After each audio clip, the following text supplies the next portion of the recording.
So, hello po. Tayo ngayon ay mag-layout. Kahit na hindi natin alam mag-layout, ay itatry natin mag-layout. At susundin ko lang po yung mga lodi ko na vlogger dyan, yung mga sa construction. Ay titingnan po natin kung yung mga technique po ninyo ay mas madali para sa katulad ko na baguhan lang. Okay, so mag-start po tayo.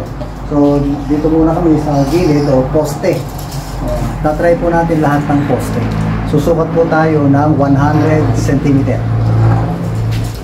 So ito po. So 100 cm o 1 meter. Nakasukat na po tayo. Ngayon gagamit po tayo ng gagamit tayo ng level hose. Wala po akong laser kaya magtsatsaga po tayo dito. Ang kasama ko po na magle-layout yung aking bunso, yung macho si Gabi. Ayan. Ay ka na.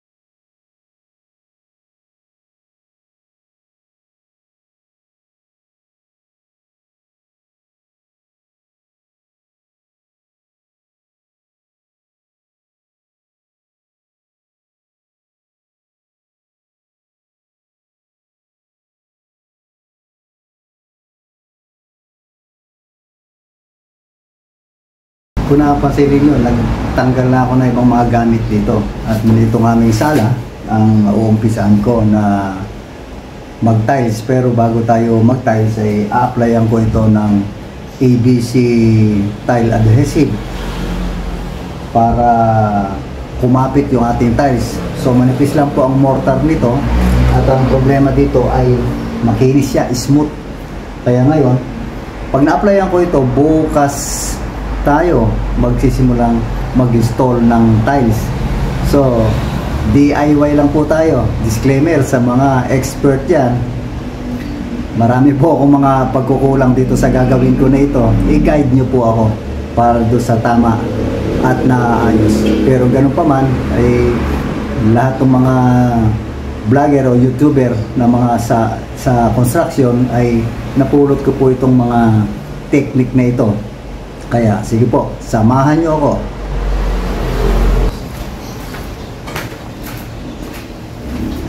So, may mga tubig kami dito. Ang gamit namin dito na wasa.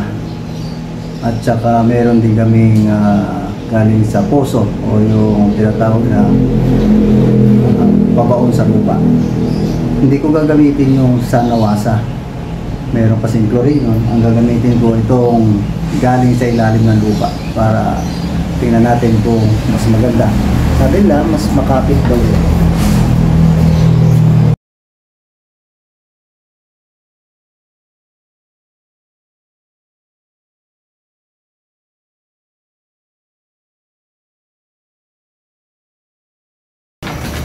So itong gamit ko yung ABC tile adhesive original. Ito po yung ating gagamitin.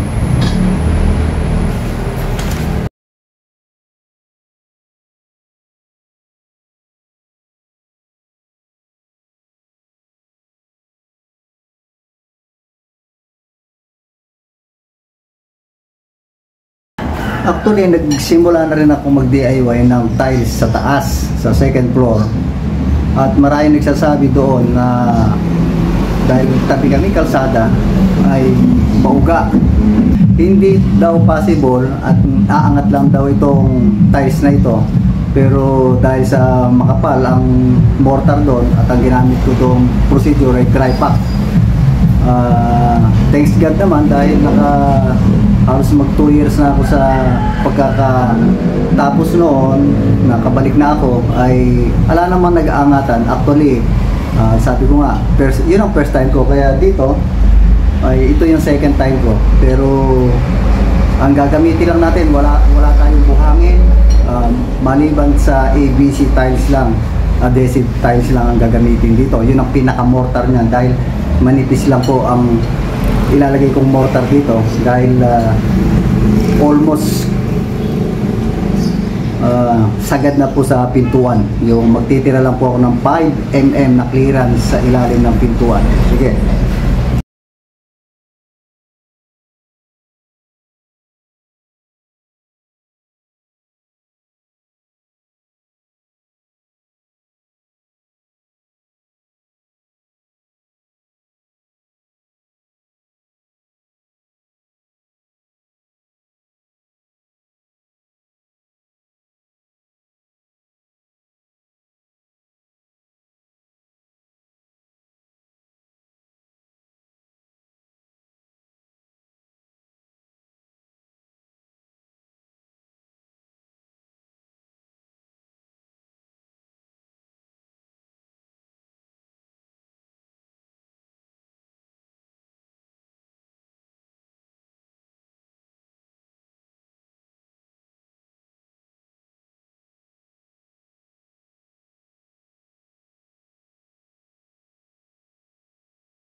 Kung napapansin niyo po ay kailangan maging rough po siya, hindi natin ipipinish yung adhesive.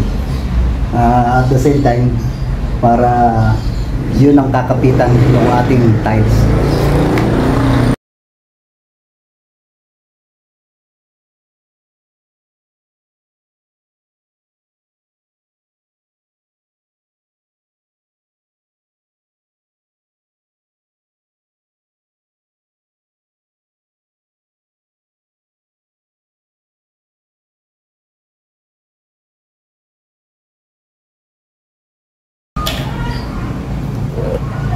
Kung inyong mapapansin ay yung aking isang sako ay siguro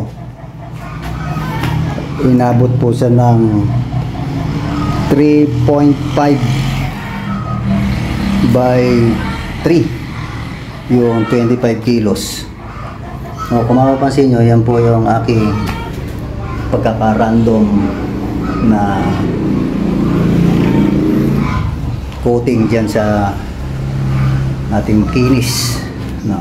So yan po, makikita natin yan. Ang curing time nito ay 24 hours, kaya bukas pwede na tayo mag-tiles dito.